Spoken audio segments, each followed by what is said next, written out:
I wanted to write Arctic Zoo after an experience I had in 2012 where I was very depressed and I spent some time in psychiatric hospital, and I ended up doing group therapy with lots of young people, and I became really fascinated by the idea of young people and mental health issues, and I knew I wanted to fold that into a story, but it actually took me a long time. It's taken me almost 6 years to actually get to the point where I found the story that I wanted to write about my experience and the experience of the people who were around me at that time. I think it's really important that as young people grow up, that their books challenge them a little bit. You know, whether it's a book for little kids that's about your first day at school, or whether it's a book for older kids that's about sexuality or mental health. Or I think that's one of the great things, is that we learn through books. And I think one of the nice things about books is books take place in a very private world. It's just us reading in our heads. So we're actually able to kind of have this very intimate relationship without worrying about what other people are thinking about us. And I think that's something that books can do really well, is to kind of, you live in the world of the book and you're not ashamed of, you know, who's listening to you or who's in your class or something like that. I think one of the things I really like to do, in the way that I differ from a lot of other authors, is I write a book that has issues in, rather than writing a book about an issue. And what I mean by that is Arctic Zoo is not a book that's entirely about mental health issues. It raises it, it discusses it, but it's not the dominant theme in the book. And it's one of the proudest things that I've done with my writing, like the issue of the Kyle character's sexuality in the CHERUB books. It's not a book about Kyle being gay, but it's a book that has the issue in it. So I always kind of like that idea of just having a book and raising issues, but I don't like the idea where a book is just entirely going to be about a mental health issue or a criminal gang or drug dealers or something like that. I like to kind of mix it up and have lots of different aspects in the story. My number one piece of advice for anyone with mental health issues is find someone you can talk to about it. I can remember sitting in group therapy, and every single person when I was in psychiatric hospital would give reasons why they couldn't talk about something. But what was really interesting was everyone who was kind of depressed found their own reason why they couldn't talk about it and why they wanted to wrap themselves up in their own world. The vast majority of the people that I spoke to, when I did admit to lots of people that I was sick and suffering from depression, were actually incredibly supportive and incredibly helpful. So try and just move out of your own little world and bring other people in to try and help you.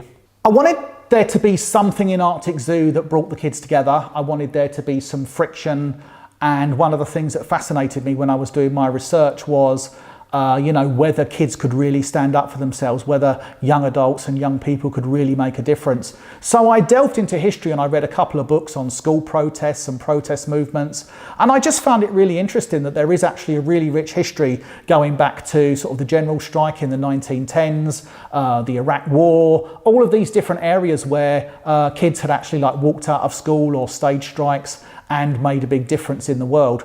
And what's really funny is, since I wrote the book, which is a couple of years ago now, there has been this sort of environmental protest movement and the school strikes led by Greta Thunberg. So the issue that was quite obscure when I was writing the book has actually really come back into the news. And obviously for me, that's a really great thing, because I think it makes the book feel a lot more credible. My first experience of protest, not necessarily of young people, was when I must have been about 18 years old, and I used to work in a camera shop. And there were these big riots over the poll tax, which was a new tax that the government introduced at that time. It was incredibly unpopular, and it got revoked after there being riots. And I actually remember, because I worked in a shop, and it was in the centre of London, and I basically went in the shop at 8:30 in the morning and started my job. And basically the riot took place while I was at work, so I wasn't involved in the riot. And I can remember at the end of the day, at the end of my shift, I walked out and the riot was all over, and I just walked out into Tottenham Court Road, and there was graffiti everywhere and smashed windows and police cordons. And it's something that always really sticks in my mind, is just this walking out into this weird apocalyptic vision of London after a sort of probably the biggest protest, and certainly the most violent protest that central London has seen in my lifetime. I think it comes into the book through the character of Georgia, and she suffers a bereavement early in the book, and she's kind of feeling very lost, and she doesn't know what she wants to do with her life. She's always wanted to be a doctor, she's kind of a SWAT, but suddenly after the death in the family, she feels very differently about things. And she starts exploring different options, and one of the things that she kind of does is she gets involved in this very left-wing, very militant protest group. And Georgia isn't completely convinced by their politics or by their arguments, but she kind of finds solace in it, and she's really seeking a way to kind of say something and give her life some meaning. So I guess the protest comes into the book really through Georgia's quest for some kind of meaning in her life. I think Arctic Zoo was different to writing my other books. It's only the second time I've written a standalone book, and I think the thing with a standalone book is you have to kind of build the world and the characters from scratch in the way that you do when it's in the way that you can't do when it's a series. And I also think there was quite a strong personal element to it. I did sort of fold in a lot of stuff around mental health issues and my experiences with depression and bereavement and all of this kind of stuff. So yeah, I think Arctic Zoo was probably a more personal journey than any of my other books.